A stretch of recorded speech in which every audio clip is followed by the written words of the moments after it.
You're listening to the Breakaway Wealth Podcast, the show that helps you build wealth faster, think outside the box, and break out of the herd. Here's your host, Jim Oliver. The man, the myth, the banker, R. Nelson Nash. So, Nelson always said you start with the problem. What's one of the problems is most people are working for the bank without knowing it.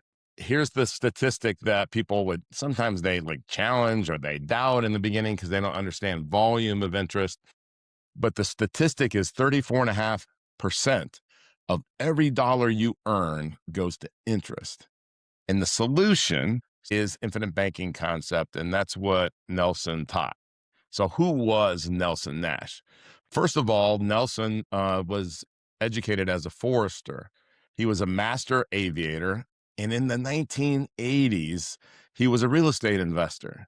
And he owed $500,000 at 21.5% interest. Okay, so that's right in the middle of the interest rate crisis is what we called it back then for you young people. So what he discovered, though, is he prayed his way to the realization that the solution was already in his drawer. It was a whole life insurance policy, right? That his brother had sold him. So fast forward, I don't know how many years, and I meet Nelson Nash at a 10-hour seminar in Texas, and I went from being a skeptic to a believer, right? And so there was a few things that Nelson said during that time that I thought, is that right? I mean, okay, that kind of makes sense. What's he trying to sell me? And, if we think about three of the pillars, first, or three of the stories really, is the airplane story, right? The airplane analogy. And that's kind of how we got create tailwind from this story is most people are facing a financial headwind, and infinite banking shows you how to turn headwinds into tailwinds, right?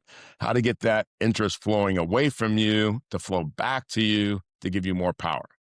And then he talked about the grocery store and not stealing the peas, right? And treating your business like the bank would, right? The bank would never hand out money without charging people interest. Well, maybe in the 1980s in the savings and loan crisis, they were handing out money to board members, but that's a whole nother story. They got in trouble for that. The other thing is the golden rule. He with the gold makes the rules. He who has the gold makes the rules. Now that reminds me of a funny story. When Morgan, my daughter, was in school, and she's always asked me what the golden rule is, what these rules are. And I would tell her, I would always say, he who has the gold makes the rules. So she's in class and the teacher says, does anybody know what the golden rule is?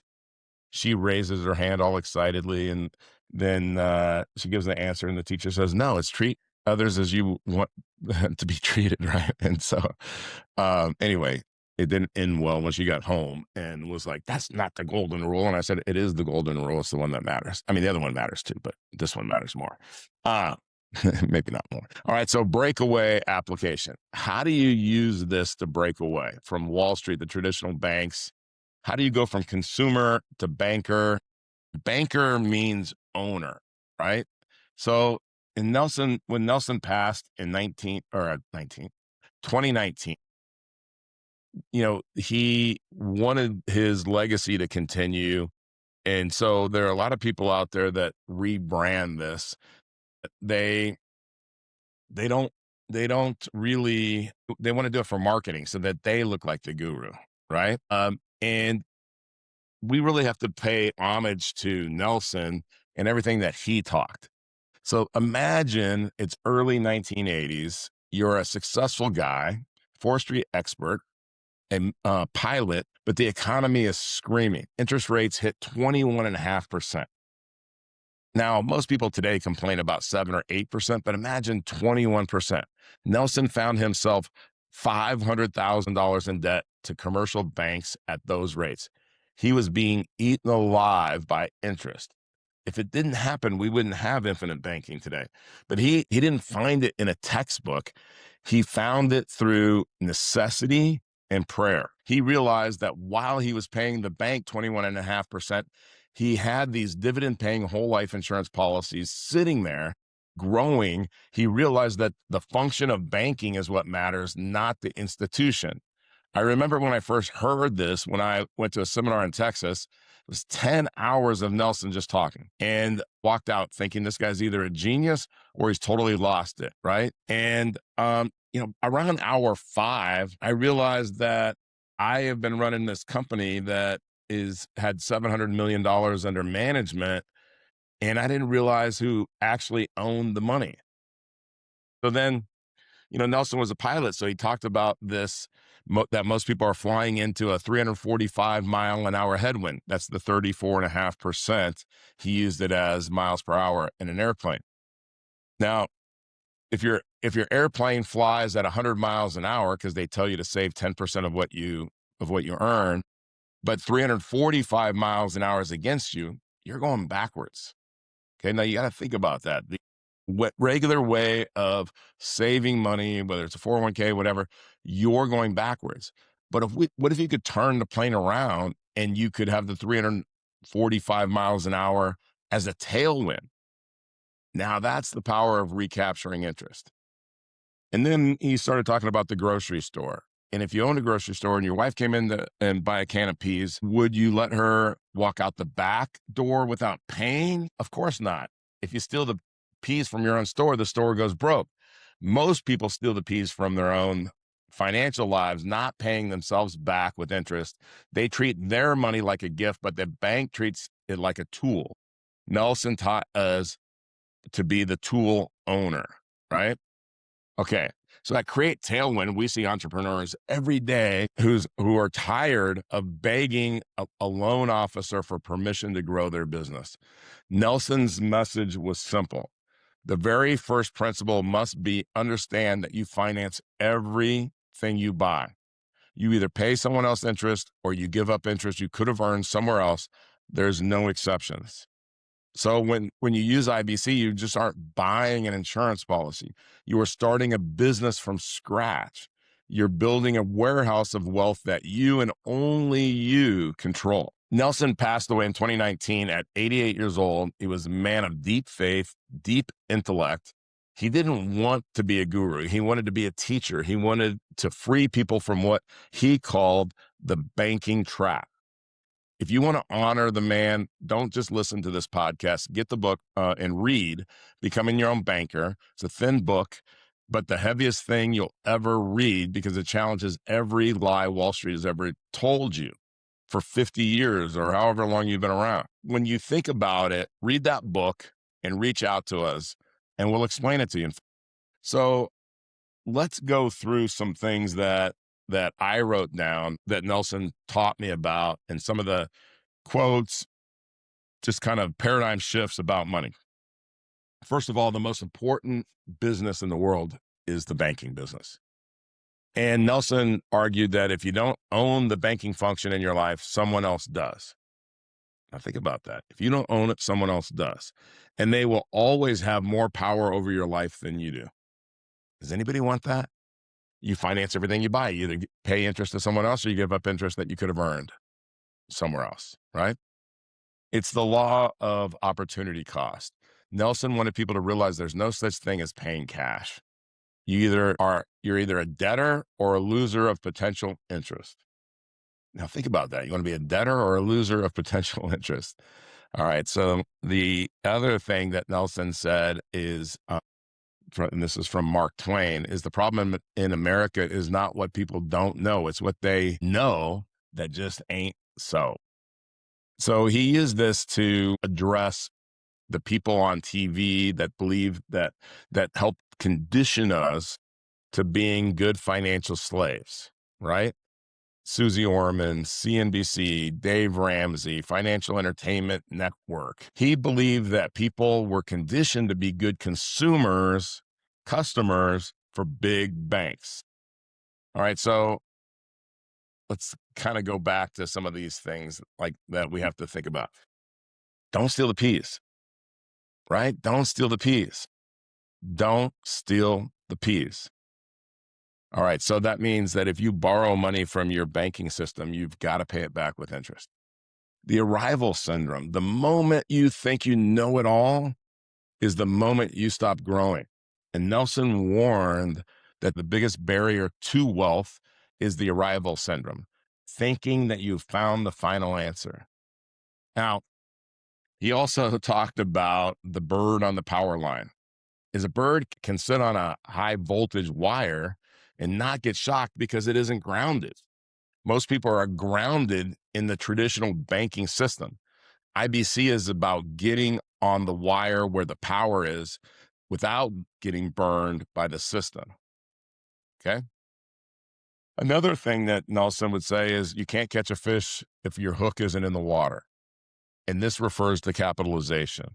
If you don't have a pool of liquid capital ready, you can't take advantage of opportunities when the fish or deals start biting, because you're going to say, well, I've got to go to the bank and see if the bank will give me a loan. They're going to drag their feet. They're going to ask you for things you don't want to give them, personal guarantees, all this other crap.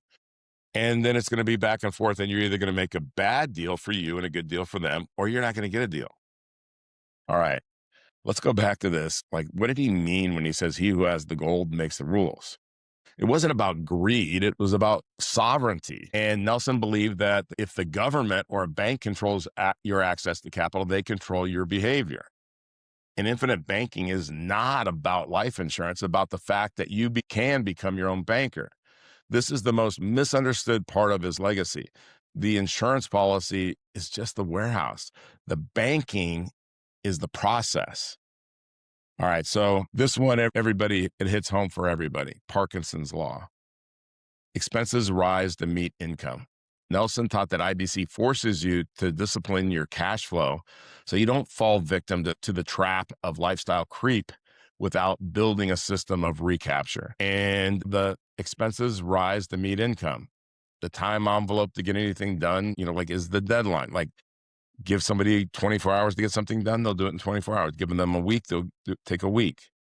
But, when you think about it, if 34.5% of every dollar you earn is leaving your pocket in the form of interest to big banks, our Nelson Nash didn't just find a hack to stop it. He found a way to turn that 34.5% into your greatest wealth builder.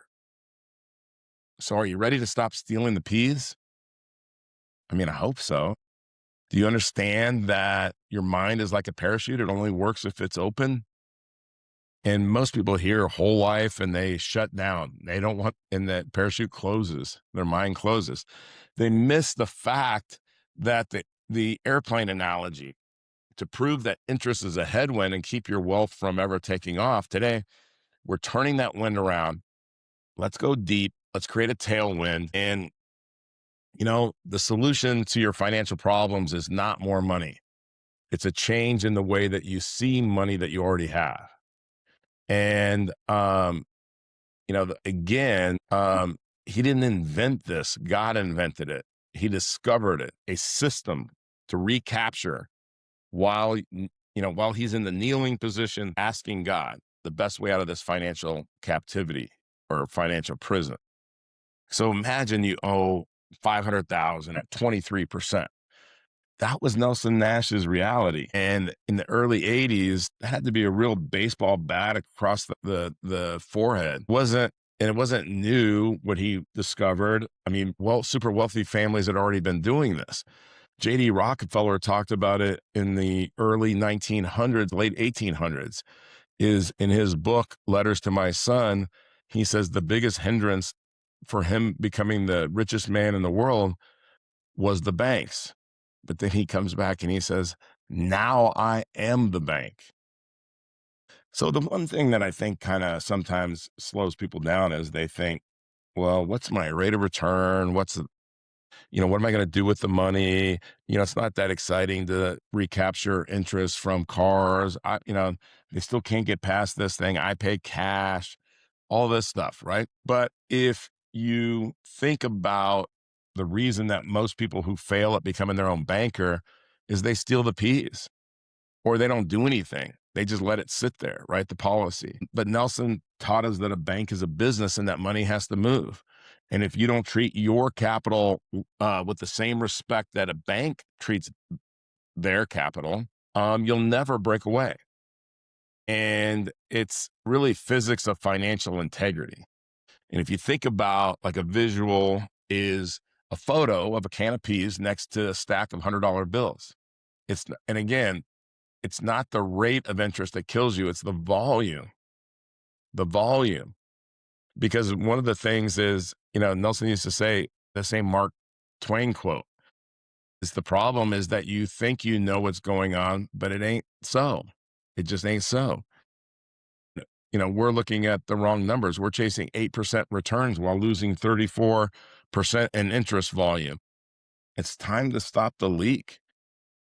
Go subscribe to this podcast, rate this podcast 5 stars, and go to our community.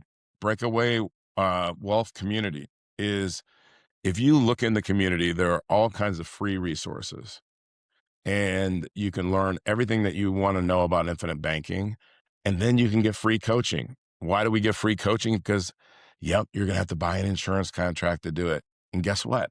We are licensed to implement that insurance contract. So that means the insurance company is going to pay us, or they're going to pay Bobby Sue down the street. That's your life insurance agent. Does she know anything about infinite banking? No. Will she set you up a life insurance policy? Yeah, sure. Will she set it up the right way? Probably not. Will she coach you? Definitely not. Will she show you how to expand your system and increase your capitalization for the rest of your life and have uninterrupted compounding? Probably not.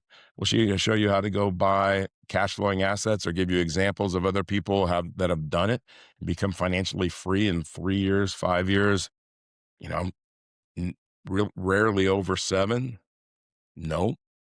But that's what we do at Create Tailwind is we're going to show you how to do it. We're going to coach you. We're going to help get you up that mountain. And I'm excited about it because, Nelson was a huge influence in my life. And I think about him, if not every day, almost every day. And I think about the things that he stood for, but he could have been really, really wealthy from this concept. And he gave it away. I mean, did he charge for his seminar? Sure. Did he? But I talked to him for hours and hours and hours, and he never, charged me $1. I would go to the infinite banking think tank, and some guy would have a software that they put together, and this is old, Excel spreadsheet crap, and he'd charge $1,000, $500, $1,500. It wasn't in the same spirit as Nelson. Nelson wanted to help people learn about taking over the banking function in their lives. It wasn't about money. And he was honestly maybe the wealthiest man I've ever met. And I've got business partners that are billionaires. But Nelson was wealthy in the way that true wealth is shown. He had everything he wanted. He had money, but he also had the admiration of thousands of people. And those thousands of people or hundreds of people or practitioners, I don't know how many there are, as they impacted thousands of people, maybe more. And so was he wealthy? Absolutely, he was wealthy. Is he missed? Absolutely, he's missed. I could use him on a lot of fronts today. His guidance and his advice and just his demeanor, his faith, all of it was contagious. And like I said, I miss him every day. So thank you for listening to Breakaway Wealth. Please subscribe. Please go see Breakaway Wealth Community. It's you can go to the App Store, both iOS and Android, and you can download it for free. Email address, blah, blah, blah, blah, blah, and you're in. And you can start learning today. So what cures fear? Because what are you afraid of? I don't know what you're afraid of. Afraid of success, afraid of financial independence, financial freedom. Most people say they want that, but there are some people out there that just get in their own way. So today, take action because action cures fear, right? Action cures everything. So we're going to end this like we do. And thank you again. We're going to end this like we do every episode with the incredible words of Earl Nightingale and The Strangest Secret. Take it away, Earl. Here's the key to success and the key to failure. We become what we think about. Now let me say that again. We become what we think about. Once again, thank you so much for taking the time to hear what was shared on today's podcast. If you are looking to discover new wealth building strategies, join our free online community and get access to free courses and in-depth training videos designed to help you build wealth and break away from the herd. Click the link in the show notes to access the community today. Thanks again for listening. Thanks for listening to the Breakaway Wealth Podcast. Be sure to subscribe to this show wherever you're listening so you never miss an episode. If you want to start increasing your wealth building ability right now, go to community.createtailwind.com to join our free online community and get access to free, in-depth training designed to help you build real, lasting wealth. See you next week.